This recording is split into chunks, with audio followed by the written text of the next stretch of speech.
Hello friends, I am Rajesh Sharma, advocate. आज हम discuss करेंगे लेटेस्ट जजमेंट जो ट्रिब्यूनल से आए हुए हैं। और सबसे पहले डिस्कस करेंगे जो लेटेस्ट जजमेंट है under section 148 in the case of Tyrone Patrick Lemos versus income tax officer. Appeal number है 2414 2018, असेसमेंट डेट 1314।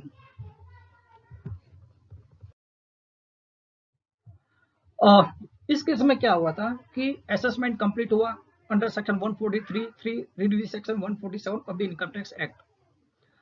जो असेसमेंट हुआ, जो कंप्लीट हुआ, उसमें एडिशन हुआ 1,80,60,000 का under section 222 of the income tax act. लेकिन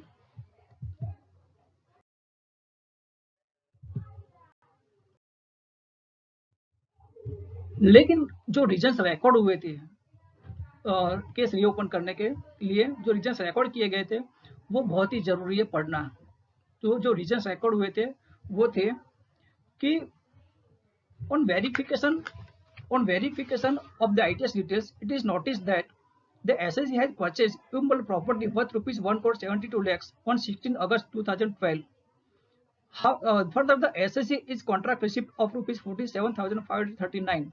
However, the SSE has not filed the return of income for the assessment year 1314, reflecting this income. Hence, income of rupees 1,72 lakhs 47,539 has escaped assessment. This escapement is because of the failure on the part of the assessee to disclose fully and truly all material facts related to his income. Considering the above facts, I have reason to believe the income of rupees 1,72 lakhs 47,539 has escapement for the assessment of 1314 within the meaning of section 147 of the IT Act. I am therefore satisfied that this is the fit case for the issuance of notice under section 148 of the Income Tax Act.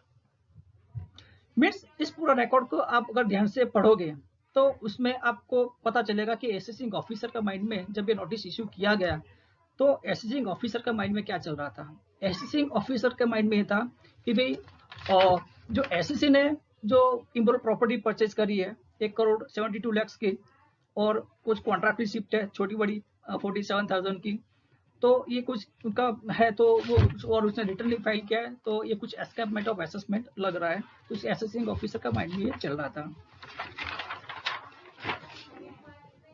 Friends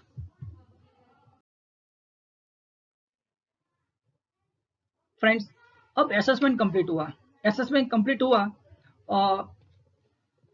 अब उसमें ऐसा हुआ कि जो grounds पे notice निकला था, resistors record किए गए थे, उस बेसिस पे कोई भी एडिशन नहीं हुआ। लेकिन असेसिंग ऑफिसर ने कोई दूसरा ग्राउंड लिया और जिस पे एडिशन किया 1,80,60,000 का under section 222E of the income tax act. SSC का कहना है यहाँ पे कि भाई जिस ग्राउंड पर रिकॉर्ड रीजन हुए हैं उस ग्राउंड पे कोई भी एडिशन नहीं हुआ। दो ग्राउंड मतलब दो बातें थी, एक तो मकान प्रॉपर्टी परचेज की बात थी, दूसरा तो कुछ कॉन्ट्रैक्ट रिसिप्ट थी। ऐसा दोनों पे कोई भी एडिशन नहीं हुआ तो ग्राउंड को सप्लीमेंट करके कोई नए ग्राउंड के ऊपर आप एडिशन नहीं कर सकते। एससीसी ने सहारा लिया गुजरात हाईकोर्ट का जो जजमेंट है CIT versus Mohammed Junaid Danani 355 ITR 172। मतलब ये बहुत अच्छा जजमेंट है और बहुत अच्छी बात है। और इसमें दूसरी बात जो अप्रूवल की बात आती है यहाँ पे,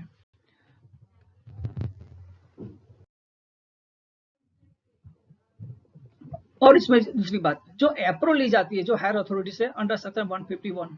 अब यहाँ पे हायर अथॉरिटी ने क्या किया कि बाकी जो भी अप्रूवल देने थे उसके साथ साथ एससीसी को भी अप्रूवल दे दिया, सिंगल 2 लाइन में लिख के कि your proposal for reopening of the above cases under section 147 of the income of the IT act is hereby approved. Means higher authority ने कहीं पे भी अपना खुद का सेटिस्फेक्शन नहीं लिखा, एक मैकेनिकल तौर पे अप्रूवल दे दिया।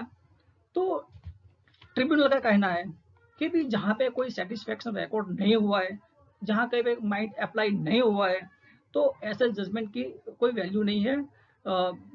The approval without satisfaction is a nullity in the eyes of the law.